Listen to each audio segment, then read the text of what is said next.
नमस्कार दोस्तों, स्वागत है आपका हार मारा बायो फर्टिलाइजर यूट्यूब चैनल में।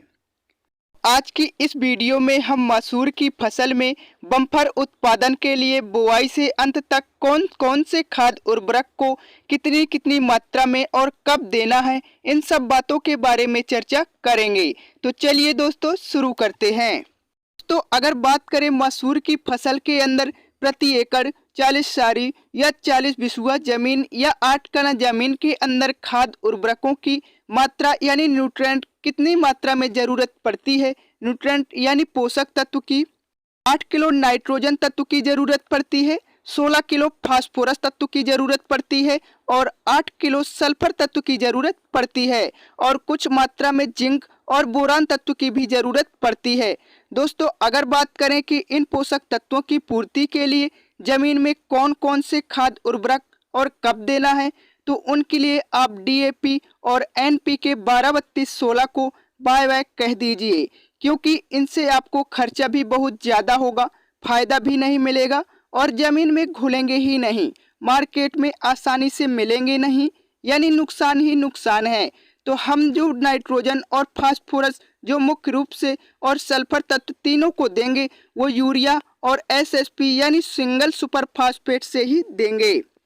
और दोस्तों एक बात और कि एसएसपी से आपको सल्फर अलग से देने की जरूरत नहीं पड़ेगी, जबकि आप डीएपी और एनपीके 12-32-16 से अगर फर्टिलाइजर मसूर में दोगे तो आपको सल्फर तत्व अतिरिक्त देना पड़ेगा, क्योंकि एसएसपी में तो सल्फर तत्व मिल जाएगा, फ्री में मिल जाएगा क्योंकि उसमें उपस्थित है, जबकि डीएपी और एनपीके 12-32-16 में सल्फर तत्व उपस्थित नहीं होता है।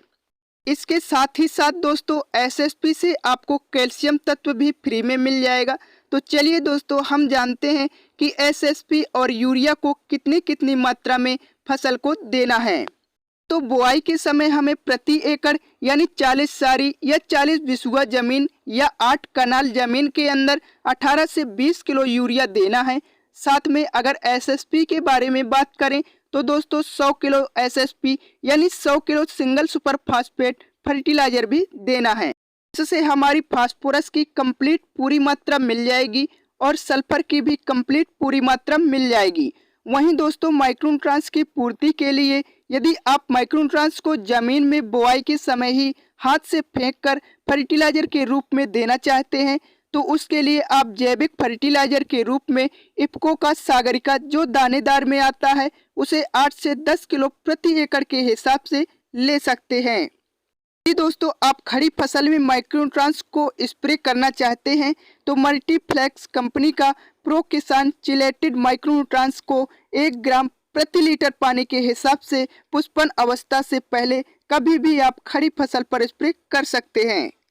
वहीं दोस्तों जो मसूर की फसल में फर्टिलाइजर को डीएपी से देना चाहते हैं तो वे प्रति एकड़ के अंदर 45 से 50 किलो डीएपी बुआई के समय दें। उसके साथ ही साथ दोस्तों बुआई के समय ही सल्फर 90% वाला जो बेंजोनाइट सल्फर आता है वो 9 किलो प्रति एकड़ के अंदर डालें या दोस्तों 60 किलो जिप्सम डालें ताकि सल्फर तत्व की पूर्ति हो सके।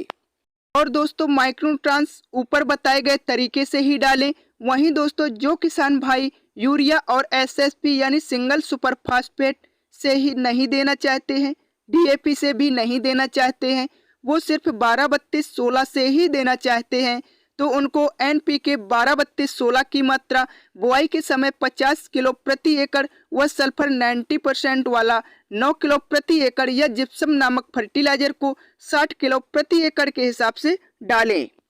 ही दोस्तों माइक्रोन्यूट्रिएंट्स के लिए सेम वही करना है जो हम एसएसपी और यूरिया वाले फार्मूला के लिए कर रहे थे, यानी सागरिका से, और खड़ी फसल में मल्टीफ्लेक्स के प्रो किसान चिलेटेड माइक्रोन्यूट्रिएंट्स का स्प्रे करना है। तो दोस्तों आशा करता हूं कि आप मसूर की फसल में बुआई से लेकर अंत तक जाने वाले खाद उर्वरकों के बारे में समझ गए होंगे। यदि आपको वीडियो पसंद आई है तो वीडियो को लाइक करें तथा हार मारा बायो फर्टिलाइजर यूट्यूब चैनल को सब्सक्राइब करें ताकि आगे आने वाली खेतीबाड़ी व किसानों से जुड़ी जानकारी आपके मोबाइल में सबसे पहले पहुंच सके।